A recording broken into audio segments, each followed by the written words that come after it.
اور پھر اپنی بات جاری رکھی۔ ہمارے دشمن ہم سے کئی قدم آگے ہیں۔ جب تک ہمارے لوگ اپنی حفاظت خود کرنا نہیں سیکھ لیتے، ہم بھی ان کی حفاظت نہیں کر سکتے، جس طرح ہم نور نظر کی حفاظت نہیں کر پائے۔ عیش کی بات اشر نے مکمل کی۔ اس کا چہرہ اب کے سپاٹ اور لہجہ سنجیدہ تھا۔ عیش نے نظروں کا زاویہ بدلا اور نگاہ سامنے لون میں ٹہلتی لائلہ پر مرکوز کی۔ دونوں کی نگاہوں میں زخمی تاثر در آیا۔ لمحے بھر کے لیے نور نظر کی کھلکھلاتی آواز ان دونوں کے کانوں میں گونجی۔ اگلے چند ہی لمحوں میں عیش نے محسوس کیا کہ اشر وہاں سے جا چکا تھا۔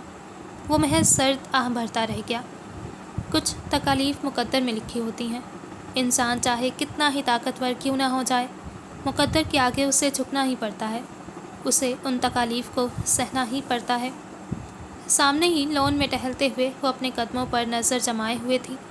اس سے اپنے پیروں میں کسی چیز کا احساس ہوا۔ تبھی اس کا موبائل بجنے لگا۔ اس نے موبائل اسکرین پر دیکھا جہاں غیر شناسہ نمبر جگمگا رہا تھا۔ پھر چند لمحے آنکھیں چھوٹی کیے کچھ سوچتی رہی۔ آخرکار اس نے سبز بٹن دبا کر فون کان سے لگایا۔ چند لمحے خاموشی رہی۔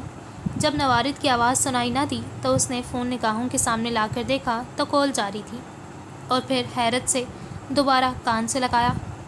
تمہارے پیروں میں سانپ ہے۔ اب کہ ایک غیر شناسہ سی آواز اس کے کانوں میں گونجی تو اس کا سانس رک گیا۔ وہ خوف کے سبب دم سادھے کھڑی رہی، اور اس سے پہلے کہ وہ کچھ کرتی وہ پھر بولا، ہلنا مت، وہ جا رہا ہے۔ اس نے دھیرے سے گردن جھکا کر نیچے دیکھا۔ پہلے تو کچھ دکھائی نہ دیا، مگر پھر اس کے پاؤں سے سانپ کی دم ٹکرائی تو وہ اپنی چیخ دباتی رہ گئی۔ اس نے برق رفتاری سے منہ پر ہاتھ رکھ کر اپنی چیخ کو بلند ہونے سے روکا۔ میں نے کہا کوئی حرکت نہیں۔ اس شخص کی آواز پھر سے گونجی، وہ جا رہا ہے، اسے جانے دو، تمہاری کوئی بھی حرکت تمہیں وکٹم بنا سکتی ہے۔ تھوک نکل کر لائلہ نے دھیرے سے اسبات میں سر ہلایا، پھر آنکھیں بند کر کے جتنی قرآنی صورتیں اور آیات اسے حفظ تھیں ان کو دہرانے لگی۔ ایک گہری سانس لو، وہ پھر بولا۔ اس نے جلدی سے اسبات میں سر ہلایا اور ایک گہری سانس لی۔ اب اس لمحے کو سوچو جسے تم بار بار جینا چاہتی ہو۔ وہ چونکی، یہ بھی بھلا وقت تھا ایسی باتوں کا؟ حیران بعد میں ہونا، پہلے جو کہا ہے وہ کرو۔ لائلہ نے خشک لبوں پر زبان پھیری اور پھر آنکھیں بند کر لیں۔ وہ مراد ہاؤس کے لون میں موجود تھی۔ فضا گلابوں کی مہک سے معطر تھی۔ تبھی خوشبو میں اچانک اضافہ ہوا۔ فضا مزید معطر ہو گئی۔ اس کا دل دھڑک اٹھا اور ہر دھڑکن اس کی موجودگی کی گواہی دینے لگی۔ ایک گلاب کا پھول اس کے ہاتھ میں تھا۔ اس شخص کو سوچو جس کی موجودگی تمہیں ہیل کرتی ہے۔ تب ہی وہ مڑی، نگاہ سامنے کھڑے شخص کی نظروں سے ٹکرائی، وہ جس کی سنہری آنکھوں میں ہمیشہ محبت کے ابھرتے سورج کا منظر دکھائی دیتا تھا۔ اس آواز کو محسوس کرو جو تمہارے تصور کو وسعت اور دل کو سکون دیتی ہے۔ اس کے کانوں میں حدید خانزادہ کی آواز گونجنے لگی، جب تم روتی ہو تو یہاں درد ہوتا ہے۔ وہ اپنی شہادت کی انگلی اپنے دل پر رکھے کہہ رہا تھا۔ اب آنکھیں کھولو۔ اس نے آنکھیں کھولی۔ نظر عیش گوتن کے لون پر پڑی۔ دل بھر آیا۔ کیا وہ شخص یہاں ہے؟ اس نے ارد گرد نظر دوڑائی، وہ کہیں بھی نہیں تھا۔ پھر اس نے دھیرے سے نفی میں سر ہلایا۔ کیا تم چاہتی ہو کہ وہ یہاں ہو، بالکل تمہارے سامنے؟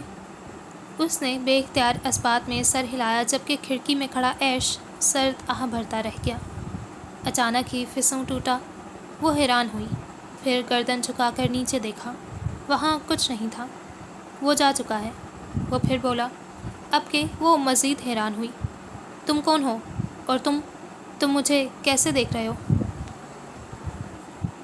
تصور دنیا کی سب سے قیمتی نعمت ہے، اور تصور کی دنیا بے حد حسین اور وسیع۔ وہ دنیا جہاں سب اپنے مقام کا تعین خود کرتے ہیں، جہاں سب اپنی تقدیر کے معمار خود ہوتے ہیں۔ یہاں کوئی بھی بادشاہ بن سکتا ہے، کوئی بھی فاتح بن سکتا ہے۔ یہاں جج کرنے والا کوئی نہیں ہوتا، یہاں اوقات دکھانے والا کوئی نہیں ہوتا۔ یہاں صرف آپ ہوتے ہیں اور آپ کا تصور ہوتا ہے۔ تصور کی کوئی حد نہیں ہوتی۔ ہم اپنے لا حاصل کو اپنا تصور کر سکتے ہیں۔ یہاں ہم اپنے ان خوابوں کی تعبیر تلاش کر سکتے ہیں جنہیں حقیقت کے قید نے روک رکھا ہوتا ہے۔ تصور کی دنیا میں جانا چاہیے، ان چیزوں کو تصور کرنا چاہیے جن کے ساتھ ناممکن کی مہر لگ چکی ہے۔ تصور وہ پناہ گاہ ہے جو ہمیں دکھ، درد، تکالیف، قید اور شکست وغیرہ سے محفوظ رکھتی ہے۔ مگر تصور حقیقت تو نہیں ہوتا۔ تصور حقیقت نہیں ہوتا، مگر یہ ہمارے خوابوں کو حقیقت میں بدلنے کے لیے کیٹلسٹ ثابت ہوتا ہے۔ یہ ہمارے لیے موٹیو ہوتا ہے۔ جیسے تم اس شخص کو اپنی آنکھوں کے سامنے دیکھنا چاہتی ہو، تم اسے تصور بھی کرتی ہو، اس لیے مجھے یقین ہے کہ ایک دن وہ حقیقت بن کر تمہارے سامنے ہوگا۔ تمہیں کیسے معلوم کہ میں جب بھی تمہیں دیکھتا ہوں تمہاری آنکھوں میں مجھے کسی سے محبت کی جھلک دکھائی دیتی ہے؟ اس کا سوال مکمل ہونے سے پہلے ہی اس کا جواب آیا۔ پہلے بتاؤ تم کون ہو؟ تمہارا باس۔ لالا کی آنکھیں پھیل گئیں۔ ایرسامہ بے یقینی سی تھی۔ ہاں۔ چند لمحے گہرا سکوت چھایا رہا۔ تم اسے واقعی دیکھنا چاہتی ہو؟ وہ خاموش رہی جبکہ اس کی آنکھیں اور اس کا چہرہ اس کا جواب دے رہے تھے۔ تم ہادی سے محبت ترک کر دو، وہ محبت کے لائق نہیں ہے۔ اس نے ایک جھٹکے سے سر اٹھایا۔ تم اسے کیسے جانتے ہو؟ ایش گوتن میں جب بھی کوئی شخص داخل ہوتا ہے، اس کی پیدائش سے لے کر اس کی اس وقت تک کی تمام انفارمیشن مجھے مل جاتی ہے، اور تمہاری انفارمیشن کے مطابق تمہاری طبیعت میں بدلاؤ اس ایکسیڈنٹ کے بعد نہیں بلکہ حدید کے جانے کے بعد آیا تھا۔ ایم آئی رائٹ؟ وہ چند ثانیے خاموش رہی، پھر کچھ کہنے کے لیے لب کھولے ہی تھے کہ وہ بولا، جانتی ہو وہ کون ہے؟ مطلب یہ کہ وہ در حقیقت وہ نہیں ہے جو تمہیں لگتا ہے۔ اپنے کیریئر سے محبت کرنے والا، ایک محنتی، سچا اور ایماندار شخص۔ وہ جیسا بھی ہے اچھا ہے، اور اس کے متعلق کچھ بھی کہنے سے پہلے یہ ضرور سوچ لینا کہ سننے والی اس کی دوست ہے۔